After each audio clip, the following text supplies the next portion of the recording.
नमस्कार दोस्तों, मैं वेलनेस कोच योगेश्वर साहू सात्विक फिटनेस सेंटर से आप सबको स्वागत करता हूं। दोस्तों, आज मैं जिस मैटर के बारे में बात करने वाला हूं उसके बारे में आप लोगों ने कभी न कभी सुना ही है और बहुत सारे लोग जो 50 प्लस हैं वो शायद जूझ भी रहे होंगे। उसका नाम है आपके शरीर में यूरिक एसिड का बढ़ना। अगर शरीर में यूरिक एसिड बढ़ जाता है तो बहुत सारे लोगों को घुटने में पेन, आपके हाथ और पैर के जॉइंट्स में पेन, गाउट होने की संभावनाएं और साथ में आपकी एड़ी में दर्द और जलन, ऐसा कॉमन बातें देखने के लिए मिलता है। और जब ऐसा कुछ होता है तो सबसे पहला रिकमेंडेशंस आप सब ने सुना होगा या महसूस किया होगा या पाया होगा, वो ये है कि आपके प्रोटीन सोर्सेस को बंद कर दें, उनको खाना बंद करें। ऐसा करके आपको रिकमेंडेशंस मिलते हैं।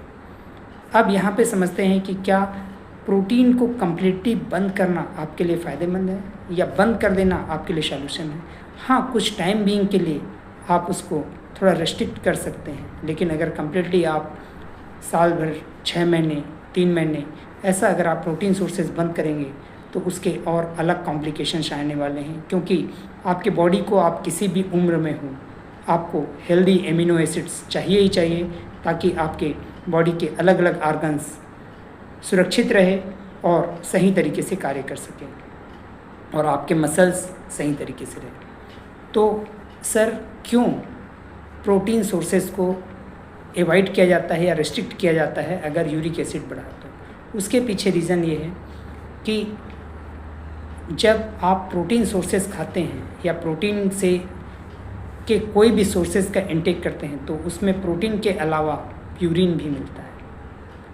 और आपकी यूरिक एसिड को बढ़ने में जो प्रोटीन के एमिनो एसिड्स है उनका डाइजेशन या उनके मेटाबॉलिज्म होने का योगदान बहुत कम है। ज़्यादा योगदान उस प्यूरिन का है और उस प्यूरिन की वजह से जब वो मेटाबॉलाइज होता है तब जाके आपका यूरिक एसिड बढ़ता है।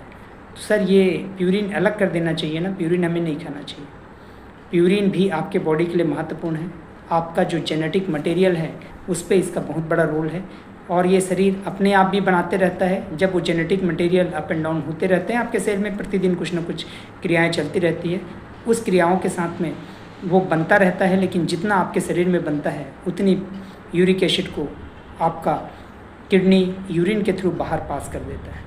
लेकिन अगर आप एसेस मात्रा पे प्रोटीन सोर्सेज जैसे लेग्यूम्स हो गए, जैसे चने हो गए, जैसे दाल हो गए, जैसे मीट हो गए, जैसे पनीर हो गए या अन्य सोर्सेज से आप लेने की कोशिश करते हैं, उस समय पे जब वो सही तरीके से डाइजेस्ट नहीं हो पाते हैं या सही तरीके से उनका मेटाबॉलिज्म नहीं हो पाता है तो वो जा कर के यूरिक एसिड का निर्माण आपके शरीर में करता है।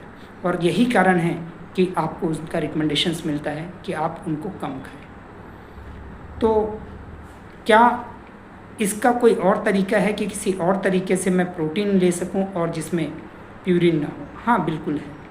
अगर आपके पास कुछ ऐसा साधन अवेलेबल है जिसमें से प्रोटीन को आइसोलेट किया गया है और प्यूरिन को अलग किया गया है, वैसे किसी आइसोलेटेड सोर्सेज से अगर आप प्रोटीन का यूज़ करते हैं तो ऑब्वियसली आप यूरिक एसिड होते हुए भी उस प्रोटीन को कंज्यूम कर सकते हैं, क्योंकि उस पर उसका इम्पैक्ट निगेटिव होता है। और ख़ासकर तो जो प्लांट बेस्ड प्रोटीन्स हैं उनके या प्लांट बेस्ड प्रोटीन सोर्सेस हैं उनके साथ में ऐसे काफ़ी सारे रिपोर्ट्स हैं कि वो आपके शरीर को सपोर्ट करते हैं, इवन दो कि आपको यूरिक एसिड है तब भी।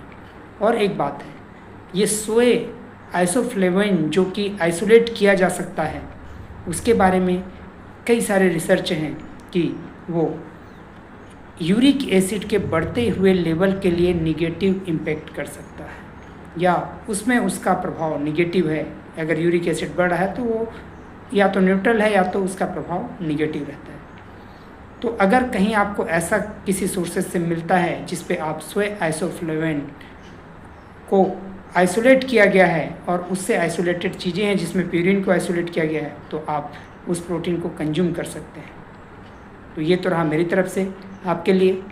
इसका ध्यान रखें और अपने आप को स्वस्थ और सुरक्षित रखें। Thank you.